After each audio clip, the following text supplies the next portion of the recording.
Coronavirus colpisce anche i giovani, a dimostrarlo i dati diramati dalla Regione. 132 giovani contagiati, 6 ricoverati in ospedale, 7 i guariti. Non costringetemi a ordinanze cattive sul fronte degli acquisti. Il Presidente Zaia è chiaro con i veneti nel ribadire l'importanza di rimanere a casa, di non fare i furbi per uscire di casa più volte. A emergenza finita, un giorno del ricordo per commemorare le vittime del coronavirus. Questa è la proposta del Governatore lanciata nel corso delle nostre dirette. Persi 20.000 posti in un solo mese a causa dell'emergenza coronavirus. L'assessore Elena Donazan boccia il nuovo decreto annunciato dal governo, così come Union Camere del Veneto. Si allunga il bollettino degli anziani che non ce l'hanno fatta. Nella casa di riposo di Merlar nella notte è morta un'altra persona. Il sindaco Corradin, speriamo nei medici e negli infermieri dell'esercito. La denuncia di Confartigianato: più della metà delle aziende trevigiane devono chiudere, il timore è che non possano riaprire mai più. La veneziana nonna Aurelia, ricoverata in una casa di riposo del Trevigiano, resta in contatto con i figli e i nipoti grazie alla tecnologia, così tanti altri anziani.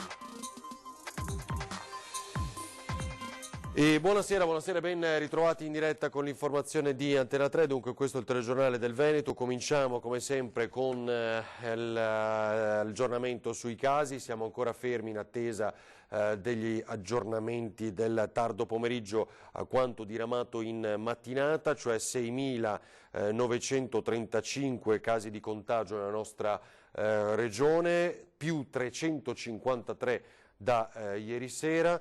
Oltre 17.400 persone in isolamento, i decessi purtroppo 287, lo vedete, le persone in terapia intensiva 326, 14 persone hanno perso la vita nella notte e aspettiamo l'ulteriore aggiornamento. I ragazzi minorenni contagiati, dato estrapolato nella giornata di oggi, da SARS-CoV-2 ancora ricoverati negli ospedali del Veneto sono ad oggi 6, rispetto al totale dei 132 positivi censiti fin dall'inizio dell'epidemia. C'è a volte discrepanza, 131 o 132, ma comunque questo è il dato.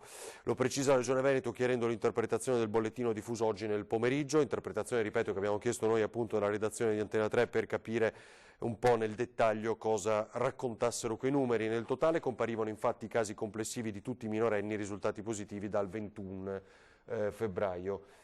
7 intanto i ragazzi guariti, questo è un dato importante. Non costringetemi a ordinanze più cattive sul fronte degli acquisti, così il governatore Zaia stamattina. Se mi ascoltate ne veniamo fuori con il sorriso, se non mi ascoltate ne veniamo fuori con le bare. Non usa mezzi termini il governatore Zaia nell'incontro quotidiano con la stampa e dopo aver invitato i cittadini a informarsi giorno per giorno sull'evoluzione dell'emergenza, guardando televisioni e leggendo i giornali, ribadisce ai veneti l'importanza di restare a casa. L'avete capito o no che non potete andare in giro col cane? E neanche da soli senza cane. 200 metri, sono 200 metri. Lo stare in casa noi abbiamo visto sul modello che rallenta il contagio. Allora voi capite che se questa strategia la portiamo avanti, a prescindere dalle ordinanze e da tutto, e abbiamo un atteggiamento prudente e non eroico, di non entrare nel loop mentale di dire tanto a me non toccherà mai. Quando tu hai 1.700, quasi 1.800 persone in ospedale e quasi 18.000 persone in isolamento, pensare tanto a me non toccherà mai vuol dire essere dei folli. Resta fondamentale adottare tutte le misure. Anche se dovete fare la spesa, non avete nulla per proteggervi, anche un foulard, un giro di sciarpa è più che sufficiente, piuttosto che andare senza nulla. Lavarsi spesso le mani vuol dire ossessivamente. Fatelo, dopo queste ossessioni ce le toglieremo quando sarà passato tutto. Cosa vuol dire ossessivamente? Vuol dire spesso e per non meno di 20 secondi. Se andate a fare la spesa, utilizzate i guanti di lattice che si trovano, scartate se potete all'aria aperta gli involucri, eliminateli e pulite con una soluzione disinfettante tutto quello che vi resta in casa. Attenzione! E lo dico ai bambini, lo dico ai genitori, lo dico ai cittadini, a tutelare i nonni. Tutti coloro che hanno sopra i 70 anni vanno tutelati al 100%. Ma il coronavirus attacca tutti, giovani compresi. Siamo pronti per una buona onda d'urto. Però non è che i veneti devono stare tranquilli e dicono tanto Zaia ha fatto le terapie intensive. Cioè, non è che dici, boh, mi spacco la gamba, tanto c'è chi me la ingessa. Ragazzi, attenzione che chi arriva in terapia intensiva fa la roulette, gioca la roulette russa. Quindi voi non dovete arrivarmi in terapia intensiva. Il governatore lancia poi un altro forte appello. Fate una spesa grande e poi basta in supermercato. Non posso vedere e sentirmi dire dagli operatori che vedono, stavo dicendo pazienti, ma di fatto siamo tutti pazienti noi oggi. Cittadini che vanno più volte al giorno con la scusa di comprare o lo yogurt o lo zucchero o altro per farsi una passeggiata. Non costringetemi a fare ordinanze cattive sul fronte degli acquisti, ma non andate tutti i giorni a fare la spesa. Idem per le farmacie. Non andate tutti i giorni in farmacia. Se volete andare su un posto dove gira il virus, andate in farmacia o in ospedale. E poi sempre il governatore Luca Zaia ieri sera lanciava la proposta di un giorno di lutto internazionale per i medici caduti e le vittime da coronavirus.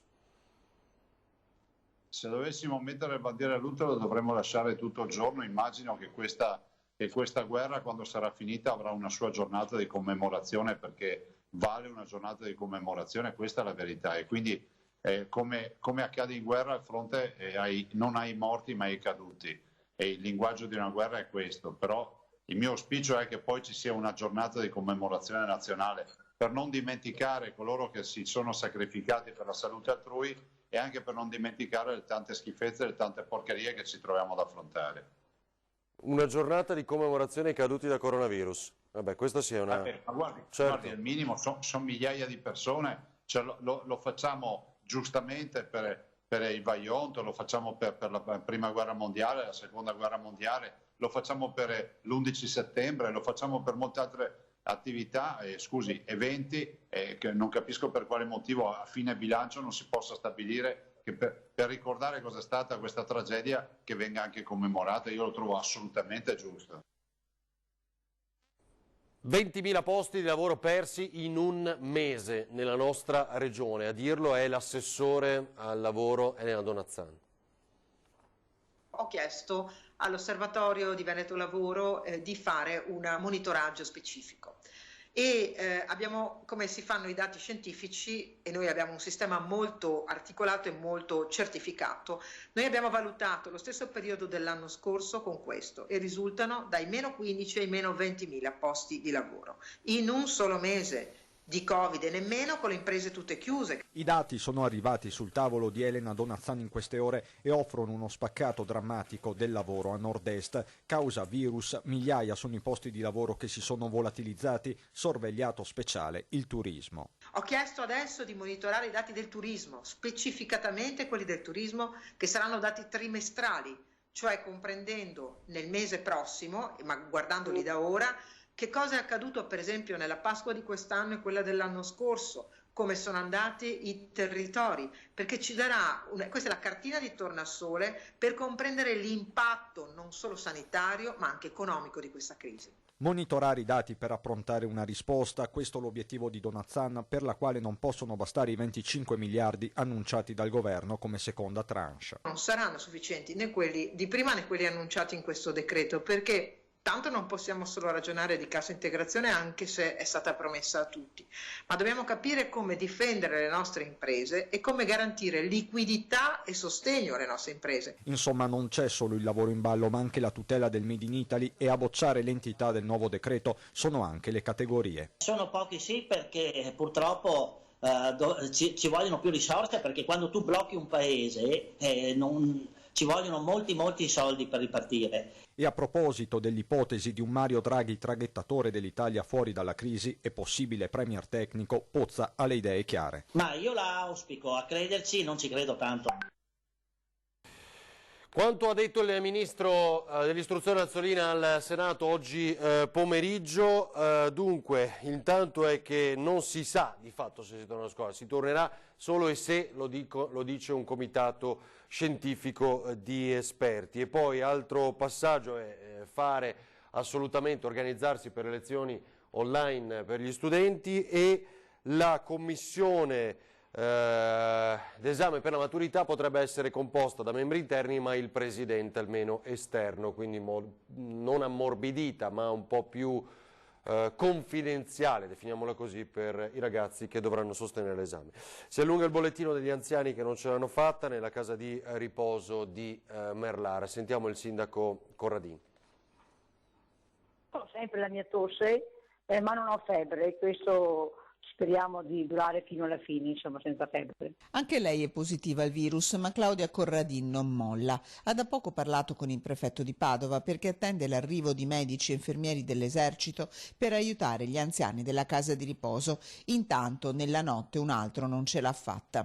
Questa notte un altro eccesso, siamo arrivati a 16 persone che ce ne sono andate dentro della struttura. Che adesso sono rimasti 52 all'interno, 5 all'ospedale e 16 che se ne sono andate. Ecco, il problema più grande è che a sentire il medico di base, che da ormai 15 giorni è sempre in struttura, queste persone non hanno sintomi, non hanno tosse, non hanno febbre, non hanno nulla e non mangiano, non vogliono mangiare e sembra quasi che si lasciano andare, che abbiano capito della situazione difficile. Si stanno lasciando andare gli ospiti rimasti, persone con un volto e una storia come quella di Ferruccio, che nell'istituto viveva da circa 6 anni, o Gennaro, o Rita, che aspettava la domenica pomeriggio per vedere le figlie e bere il tè con le pastine.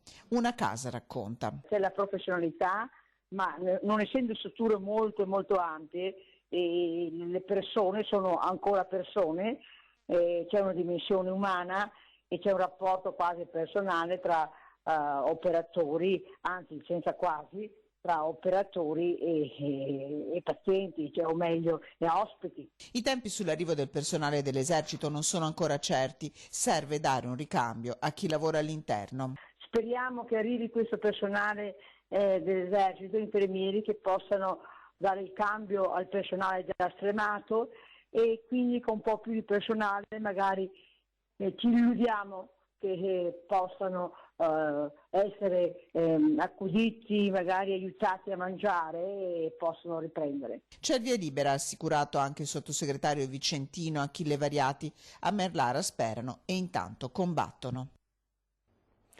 Andiamo a Belluno, a un mese più dall'inizio dell'emergenza, la prefettura di Belluno sempre in prima linea.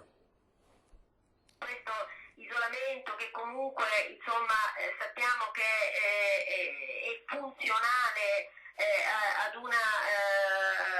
recupero di uno stato di salute collettivo e quindi collettivo, personale, familiare. Per cui questa ragione ci deve dare la forza giusta per poter veramente resistere. È un messaggio che arriva dal cuore, quello che il prefetto di Belluno rivolge a tutti i cittadini costretti a casa a causa di una necessità di tutela della salute personale e collettiva. A poco più di un mese dall'inizio dell'emergenza coronavirus, la rappresentante del governo sul territorio rassicura i bellunesi.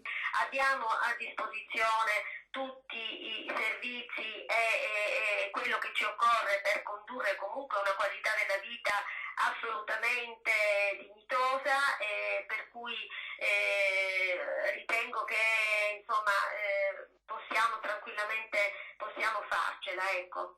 Da Palazzo dei Rettori si susseguono le riunioni in videoconferenza con i sindaci e con le forze dell'ordine per l'organizzazione delle attività necessarie e il monitoraggio dell'ottemperanza delle ordinanze che impongono a tutti di restare in casa e di limitare gli spostamenti. Il prefetto è però intervenuto con una direttiva per dirimere le questioni sollevate da chi vive in luoghi di montagna isolati, magari senza i servizi primari a portata di mano. È logico che laddove non vi siano gli esercizi commerciali o addirittura le farmacie per poter acquistare beni di prima necessità o farmaci o comunque generi alimentari, è chiaro che il cittadino è autorizzato a recarsi nel posto più vicino, che potrebbe essere proprio anche in un comune limitrofo.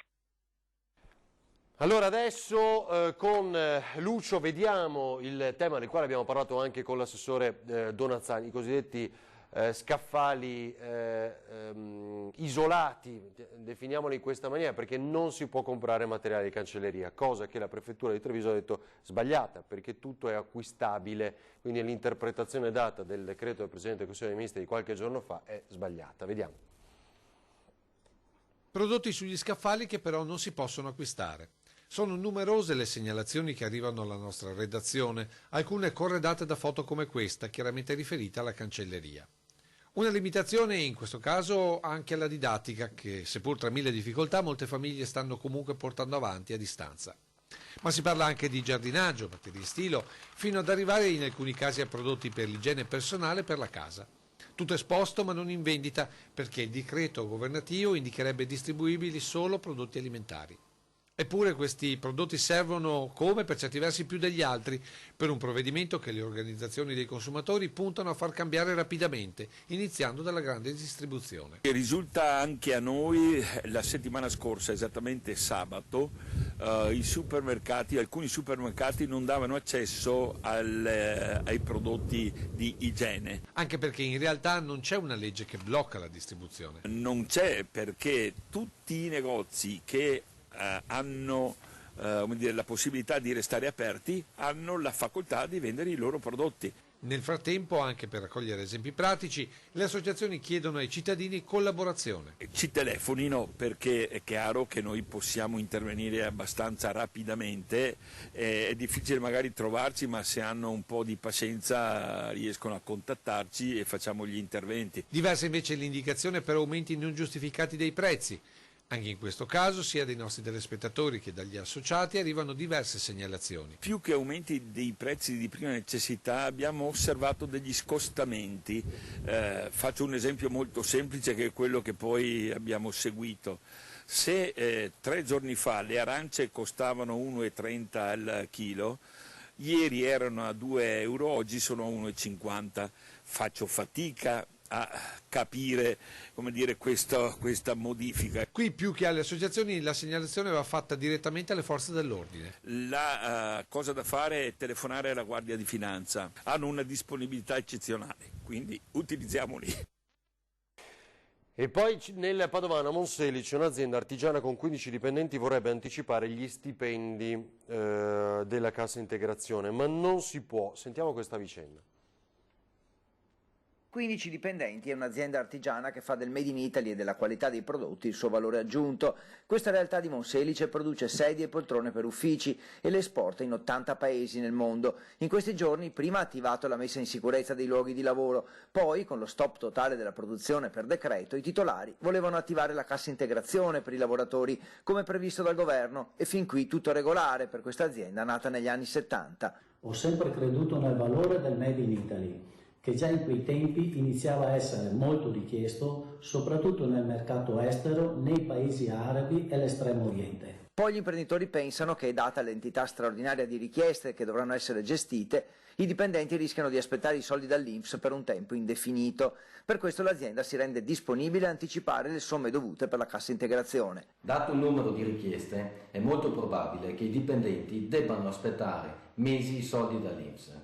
Per questo ci siamo offerti di anticipare le somme dovute dall'INPS ai dipendenti, sostenendo noi come azienda l'onere finanziario. L'accordo quadro sottoscritto nel marzo del 2020 però non prevede questa possibilità per le imprese artigiane. Questo però sembra impossibile, perché l'accordo quadro sottoscritto il 10 marzo non prevede questa possibilità per le imprese artigiane. La nostra è una produzione fatta di maestranze specializzate, figure professionali formate dall'azienda negli anni, estremamente preparate, che voglio tutelare. Lo sforzo finanziario delle imprese virtuose dovrebbe essere premiato dallo Stato. In un mercato globalizzato, il Paese dovrebbe sostenere le aziende che fanno di tutto per difendere la manifattura italiana. E così, se non ci sarà una modifica alla norma, i lavoratori delle imprese artigiane rischiano di attendere mesi per avere dall'INPS gli stipendi dalla cassa integrazione, con tutte le conseguenze negative anche sul piano sociale che ci potranno essere. Ci fermiamo per qualche istante, poi altri aggiornamenti, vi aspettiamo.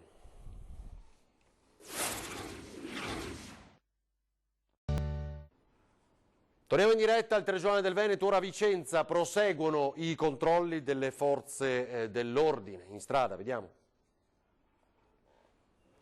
Al termine della riunione del Comitato per l'Ordine e la Sicurezza Pubblica è stato deciso un'ulteriore intensificazione dei controlli del centro cittadino per far fronte all'emergenza sanitaria. Alle attuali pattuglie già predisposte si aggiungeranno altri servizi interforze, soprattutto nelle ore serali, notturne, tutti i giorni della settimana, per il controllo del centro di Vicenza. Intanto i carabinieri della sezione radiomobile hanno sanzionato 6 persone per non aver rispettato prescrizioni previste dall'ultimo decreto. Tutte sono state sorprese all'esterno della propria abitazione o fuori dai comuni di residenza, senza presentare idonee giustificazioni. A Camisano veniva individuato a fare la spesa un cittadino di Gazzo Padovano che asseriva di non aver trovato tutti i prodotti di cui aveva bisogno e un residente del posto che però era a passeggio col cane molto lontano dalla propria abitazione. L'uomo, che aveva cercato di dare false generalità, è stato per questo ulteriormente denunciato. A Grisignano alle 2 di notte è stato fermato un uomo alla guida di un'auto, mentre a suo dire stava prelevando materiale edile senza precisare luogo e motivazioni. A fare la spesa a Longare è stata individuata una signora di Rubano, mentre a Montegalda 2 residenti di Vo venivano sorpresi nel lavaggio della propria autovettura in un'area di servizio. Corso all'accaparramento in alcune città italiane da parte di persone sane e senza sintomi di medicinali usati usati contro il Covid-19, soprattutto a Milano e Brescia, così dice la Federazione dei Medici di Famiglia della Lombardia, che raccolgono testimonianze di molti cittadini. Quindi c'è questa corsa giustificata solo dalla paura, come potrete immaginare. Più di 100 i pazienti non critici ricoverati nei reparti di isolamento Covid a Schiavonia hanno ricevuto i tablet anche per mettersi in contatto con i familiari. L'isolamento, la paura, la mancanza di quella voce particolare di moglie, marito, figli che fa a casa è uno degli elementi difficili con cui convivere per i pazienti ricoverati in ospedale a causa del coronavirus. Un abbraccio virtuale è quello che da queste ore è possibile nella sezione Covid-19 dell'ospedale di Schiavonia, hub per la provincia di Padova. Qui sono operativi 11 tablet. Basta digitare il numero del familiare sulla schermata del tablet, premere il tasto verde e avviare la videochiamata. Il progetto è stato ribattezzato Empatia Euganea ed è di semplice utilizzo per il personale in corsia, a servizio soprattutto di chi non è dotato di tecnologie digitali adatte. I primi 11 sono operativi, ma non sono gli ultimi. Nei prossimi giorni arriveranno altri 20 tablet. Proteggiamo i nonni, aiutiamoli, vediamoli solo attraverso videochiamate, così ha fatto nonna Aurelia. Vi mostriamo il commovente momento come quelli che stanno, sì, molto simile a quello che stanno vivendo moltissime famiglie, vediamo. Ciao mamma! Ciao, ciao. Ciao. Ciao, ciao, ciao. I miei familiari molto bene e sono contentissima. Manca la Maria Rosa però. Perché al lavoro. Vabbè. Nonna Aurelia Ines Buosi ha 89 anni. Originaria di Scorzè, era abituata a figli e nipoti che andavano a trovarla al centro servizi dove risiede ormai da un anno e con l'emergenza coronavirus e le misure di contenimento messe in campo non li ha più potuti vedere. Allora ecco che entra in campo la tecnologia, quella tecnologia che sta tenendo vicine le persone lontane attraverso le videochiamate anche di gruppo, per vedersi e sentirsi più vicini. Mamma, da Sandro e Mattia, ok? Grazie. E dai 2 leoni. Ok. State bene. Non stiamo bene, stiamo tutti qua. E allora basta. Tranquilla, per noi va tutto bene. Vabbè, basta allora. Tu come stai? Io sto bene, non mi vedi? Io sono una ventenne. Stabile a sentire quando mi aspetto quando passa il virus. La paura del virus per i 180 ospiti della struttura, ascoltando la televisione, leggendo i giornali e soprattutto per la salute dei familiari, quelli che sono fuori e che non possono vedere. Ecco perché con l'aiuto di un tablet o uno smartphone riescono a sentirsi più sereni. È uno dei momenti più attesi, ha raccontato una delle educatrici del centro. E il desiderio per tutti è sempre lo stesso, potersi finalmente ritrovare intorno ad una tavola, una delle cose più semplici, ma di cui forse troppo spesso non si è apprezzato il valore. Appena passa tutto faremo un gran festone, mamma. Va bene. Offrirai il pranzo a tutti quanti al ristorante. Grazie. Speriamo quanto prima. Allora, andrà tutto bene, foto, video che riceviamo dai nostri telespettatori alle mail, a pagina Facebook e al 351 1755 340. Vediamolo insieme, poi previsioni meteo per le prossime ore. Grazie. Stare in famiglia, ma come abbiamo fatto ad esaudire il nostro desiderio? Pregando, allora preghiamo anche per gli ammalati di oggi. Ciao a tutti, stiamo a casa con le proprie famiglie, come dicono le regole, e così passerà tutto. Ciao!